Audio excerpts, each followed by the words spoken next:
So hi dear students, AP 10th class Physical Science 2024-25 సంబంధించి so public ఎగ్జామ్లో target 50 marks students సాధించాలనే ఉద్దేశంతో so మనం మోస్ట్ ఇంపార్టెంట్ క్వశ్చన్స్ అలాగే మోడల్ పేపర్లో క్వశ్చన్స్ను కూడా ఎక్స్ప్లెయిన్ చేయడం జరుగుతూ ఉంది. సో ఇంతకుముందు మనం ఆల్రెడీగా ఒక 6-7 మోడల్ పేపర్స్ను కొన్ని 1 మార్క్ క్వశ్చన్స్ ఎక్స్ప్లెయిన్ చేసాం. సో 1 మార్క్ క్వశ్చన్స్ మీరు బాగా రాయగలిగితే మిగతా క్వశ్చన్స్ గెస్ చేయొచ్చు, వాటిని బాగా రాస్తామన్నమాట. సో 1 మార్క్ క్వశ్చన్లో ఏదైనా మార్క్ పోయిందంటే 1 మార్క్ క్వశ్చన్లో పోయే ఛాన్స్ ఉంటుంది. అవి పోకూడదు అంటే ప్రాక్టీస్ పేపర్స్ చాలా important.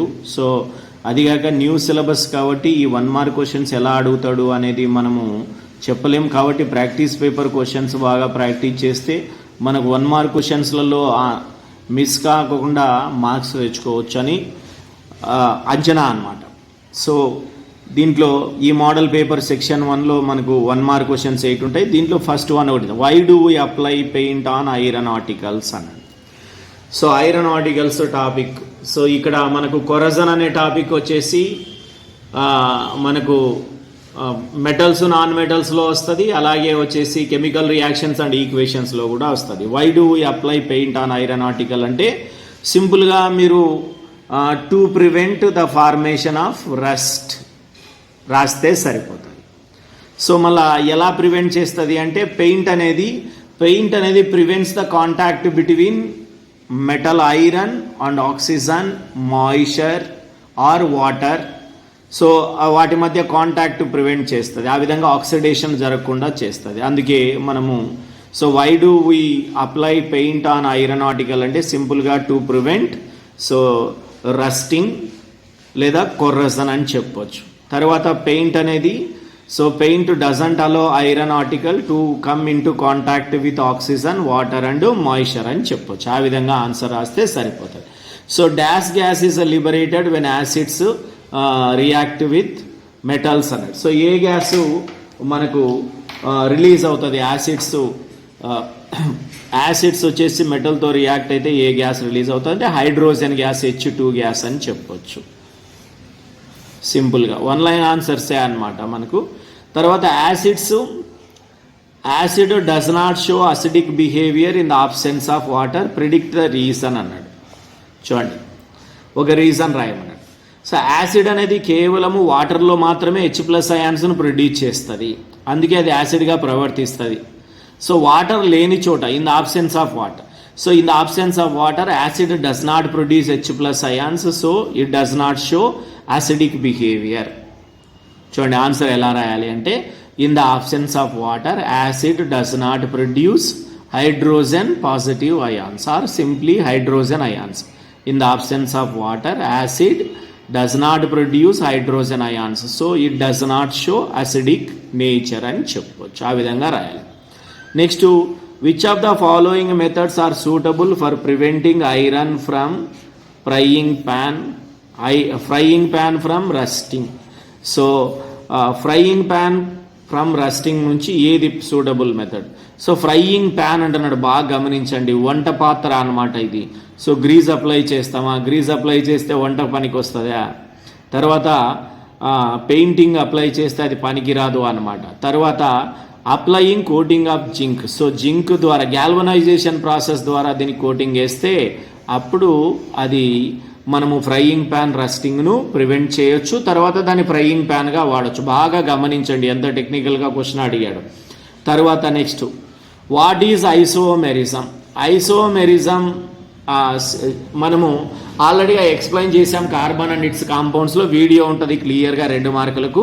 So compounds having same molecular formula but different structures. Compounds having same molecular formula but different structures is called isomerism or called isomers and the phenomena exhibited by them is called isomerism అంటాం.